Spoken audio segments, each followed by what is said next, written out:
Welcome to video 23 in the Bible study that I wrote titled Your Journey to Perfect Peace. We're still in chapter 7, which is titled Stay Close to the Shepherd.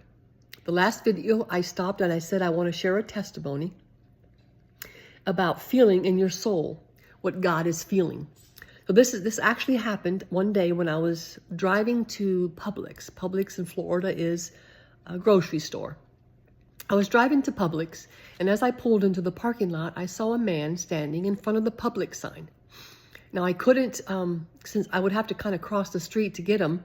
So I actually, when I saw him, I heard in my mind, this is how God leads me to give money to people, $20.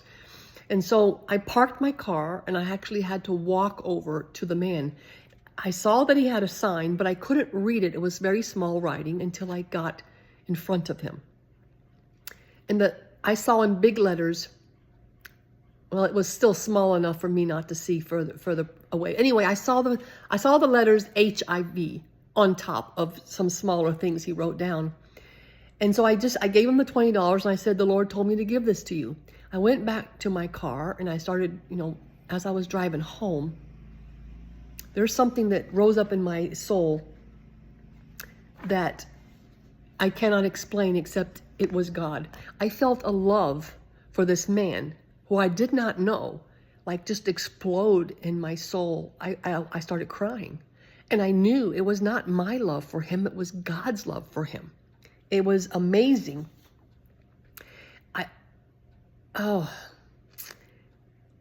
I felt this just overwhelming love for this homeless man. Again, I knew it wasn't from me, it was the Lord's love for him.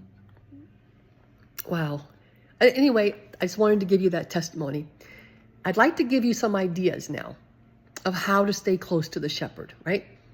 To stay close to the shepherd, always keep your mind on him by always keeping him in the midst of what you're doing. Start your day with the shepherd by talking to him and reading his words. Talk to him throughout your day by praising him for your goodness. If you see something good on your path, praise him and thank him for it. Thank him because something awesome just happened in your life. Talk to him and ask him all the questions in your heart. As you read his words, write some of them down so you can look at them throughout your day and you can be blessed by them. Between jobs, you can take a break and read his words. And while you're doing the next job, you can actually start thinking about what you were reading. I guess here I'm thinking about, doing housework in your house. Obviously, if you're at work, it's going to be a little different. Maybe you can, in your break, or if you're walking to your car, going to lunch, stuff like that, you can think about what you were reading. Yeah, but here you go. When you're driving your car, you can listen to worship songs or sing worship songs. Then at the end of the day, definitely this is good for you right before you go to bed. Talk to your shepherd about your day.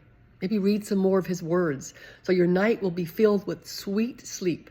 And instead of your subconscious thinking about all you still have to do and all the problems that you have and what you've encountered negatively throughout your day, it will be thinking about the shepherd's words that you just read. It's very important of what you hear and see right before you go to bed. That's happened to me recently. I started noticing I'd listened to a worship song right before I went to bed. And I'm telling you, the moment my eyes opened in the morning, my mind was singing that same worship song. That happened twice in a row with me. It was another worship song that I listened to right before the bed. And same thing, I was singing it as I woke up. It was a really good experiment for me. So do that right before you go to bed. Read something, sing something, listen to a song that you'd like to wake up to in the morning. So before I close out this chapter, I want to talk to you about something I recently learned about called bummer lambs. Every once in a while, a ewe would give birth to a lamb and would reject it. And once a ewe rejects a lamb, it would never change his mind, or her mind, sorry. These little lambs, they hang their heads so low that it looks like something is wrong with their neck. That's how sad they are. It's like their spirit is broken. These lambs are called bummer lambs. Unless the shepherd intervenes, these lambs will die. What the shepherd does is he takes the rejected lamb into his home, feeds it, and takes care of it until it is strong enough to go back out into the field with the rest of the flock. The shepherd will often wrap up the bummer lamb with a blanket and hold it to its chest so the bummer lamb can hear his heartbeat. These bummer lambs never forget how the shepherd cared for them after their mother rejected them. Once the shepherd puts the lamb back out into the flock, when the shepherd calls for the flock, guess who runs to him first? The bummer sheep. These sheep know his voice intimately. It's not that the bummer lambs are loved more. They just know intimately the one who loves them, and they just believe they are loved more because they have experienced that love one-on-one. There may be many of you that are like these bummer lambs, rejected and broken. But Jesus is the good shepherd. He will take care of you and your every need. You know, I'm gonna walk over here. My little poodle wants to go outside, and he's scratching on the door. So instead of starting this video all over again, I'm gonna let him out real quick, okay? All right, here we go. Let's get back over here. Let's see. Here we go. Okay, I'm reading from my notes, you know, because I wrote this Bible study. There may be many of you that are like these bummer lambs, right? Rejected, broken, but Jesus is our good shepherd. He will take care of you, and he'll take care of all your needs. He will hold you close to his heart so you can hear his heartbeat. You just have to let him. You may be broken, but you are deeply loved by the shepherd. One more thing to note is that when sheep fall, I just learned that recently too, when they fall, they can't get up by themselves. The shepherd has to pick them up. And sometimes if they've been laying there a while, they can't just stand right up. So the shepherd holds them until the blood returns to their legs. It's no wonder the Lord calls himself our shepherd and we his sheep. Wow. John 10:27 says, "My sheep hear my voice, and I know them, and they follow me." Could it be that we would hear God's voice clearer after we get to know him? To know him is to know him intimately. He knows everything about you, but what do you know about him? You know, all you really know about him, or we know about him, is what it says in his word. But there is so much more to know about him. Think about the friends in your life. Some you know a little, maybe one or two you know a lot about. But the more you get to know each other, the closer you become.